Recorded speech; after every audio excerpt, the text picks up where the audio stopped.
Question है find the value of x for which 8x plus 4 6x minus 2 and 2x plus 7 are in AP. ये तीन term AP form कर रही है, आपको एक्स की वैल्यू बतानी है। तो सिंपल सी चीज, अगर हम इन तीनों टर्म को ले लें तो इसका कॉमन डिफरेंस कैसा होगा? सेम होगा। तो हमने क्या किया, सबसे पहले हमने निकाला कॉमन डिफरेंस।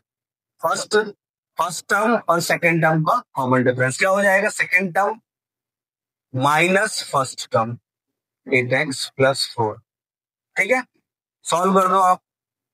6x माइनस 2 हो जाएगा माइनस 8x, ब्रैकेट ओपन हुआ तो कितना हो जाएगा? माइनस 4। कितना हो जाएगा आपका? माइनस 2x, 6x और 8x को सॉल्व किया तो माइनस माइनस क्या हो जाएगा? Plus, minus 6। ये आ गया कॉमन डिफरेंस किसका? पहले दोनों का। अब सेम जो कॉमन डिफरेंस आपने निकाला वो आप कैसे निकालो? आप सेकंड और थर्ड टर्म से निकालो। ये कॉमन डिफरेंस मैं इधर लिख देता हूँ। क्या हो जाएगा? 2x प्लस 7 माइनस, इसको ब्रैकेट में लिख रहे हो, 6x minus 2। 2x plus 7 bracket open किया तो साइन चेंज हो गया तो 6x प्लस क्या हो जाएगा? 2। 2x माइनस 6x कितना हो जाएगा? Minus 4x। 7 प्लस 2 कितना हो गया? 9। तो ये जो दो कॉमन डिफरेंस हमने निकाले, second term minus first term और third term minus second term, दोनों आपस में कैसे होंगे? कॉमन डिफरेंस इक्वल होंगे। तो क्या हो जाएगा आपका? According to the condition minus 2x minus 6 is equal to minus 4x plus 6। आप चाहते तो आप स्टार्टिंग से ही इक्वल में लेके चलते दोनों को, तब भी आंसर सेम आता, उसमें दिक्कत नहीं है। तो आप ऐसे इक्वल में अलग से एक ही साथ लेकर चलना, अलग अलग मत निकालना। ठीक है, मैंने समझाने के हिसाब से अलग अलग निकाल दिया। तो 4 को इधर भेज दिया तो जाएगा माइनस 2x प्लस 4x, 6 वहां चला गया तो 9 यहाँ पॉजिटिव था, माइनस 6 वहां जाए क्या हो जाएगा? प्लस 6 हो जाएगा। तो कितना आ जाएगा? ये 2x इज इक्वल टू कितना हो जाएगा आपका? 15। तो x इज इक्वल टू कितना होगा? 15/2। ठीक है, आपसे क्वेश्चन में बोल रहा है sum of third and seventh term कितना दिया है? 6 दिया है, और इनका मतलब मल्टीप्लाई A3 इंटू A7 कितना दिया है? 8 दिया है। प्रोडक्ट कितना दिया है? 8 दिया है। सम दिया है 6 और प्रोडक्ट दिया है 8। हमारे पास क्या नहीं है? एपी नहीं है, फर्स्ट टर्म नहीं है, कॉमन डिफरेंस नहीं है। तो एज्यूम कर लो लेट फर्स्ट टर्म हमने कितनी मान ली? फर्स्ट टर्म हमने मान ली ए, कॉमन डिफरेंस कितना मान लिया? बी। तो A3, तो first condition according to the condition क्या हो जाएगा? A3 plus A7 is equal to कितना दिया है? 6, third term and seventh term का सम। तो A3 मतलब कितना होगा? A plus 2D, 3 minus 1D, formula लगा दोगे इसका। और इधर कितना हो जाएगा? A plus 6D is equal to 6। Solve कर लिया, A प्लस A कितना हो गया? 2A, 2D plus 6D 8D is equal 6। 2 common निकाल लिया तो हो गया A plus 4D is equal to 3 is equals to 6। A plus 4D is equals to 6/2 कितना हो गया? 3। यहां से A की वैल्यू निकालनी, कितना हो जाएगा? 3 माइनस 4D। फर्स्ट इक्वेशन, कोई डाउट यहां तक किसी को? अब नेक्स्ट क्या बोल रहा? प्रोडक्ट दिया है A3 इंटू A7, कितना दिया है इसका प्रोडक्ट? 8। A3 मतलब वही A प्लस 2D और A7 मतलब A plus 6D is equals to 8। A की वैल्यू पुट कर दो, यहां से जो निकाली कितनी निकाली? 3 माइनस 4D और ये प्लस 2D। A की वैल्यू यहां पर ही पुट कर दो। A कितना है? 3 minus 4D plus 2D is equals to 8।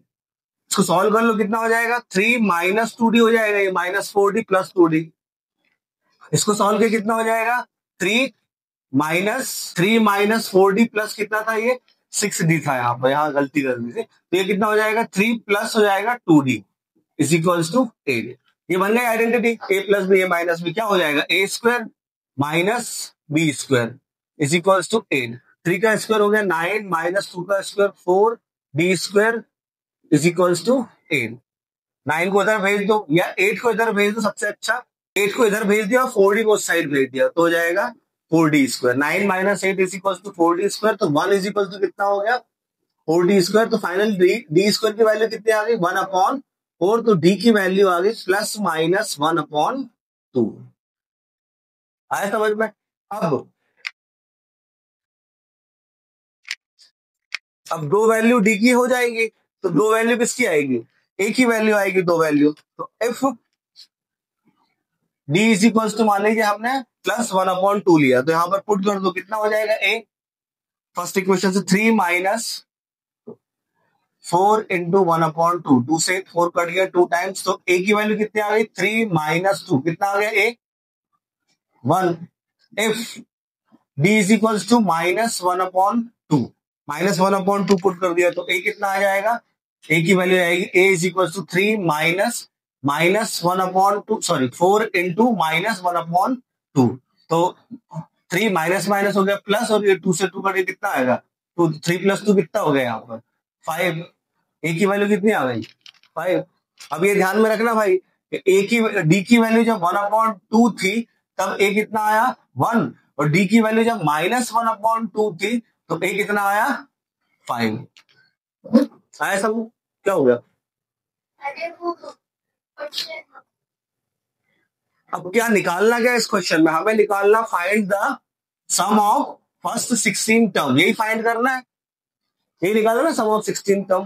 तो लगा दो, S16 इज इक्वल टू कितना हो जाएगा? 16/2, 2a + 16 - 1 15b। सॉल्व कर दो, 2 8 जा 8। अब ए की वैल्यू यहां पर हम कितना पुट कर रहे हैं? पहले 1।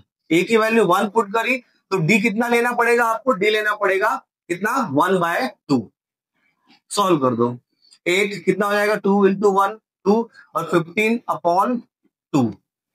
एलसीएम ले लो, कितना हो जाएगा? 2 2 4 + 15/2। 2 से 8 कट जाएगा 4 टाइम्स, 4 × कितना हो गया? 19। तो कितना? 19 × 4 कितना हो गया आपका? 76। पहला आ गया सम 16। अब एक बार और S16 निकालोगे आप कब?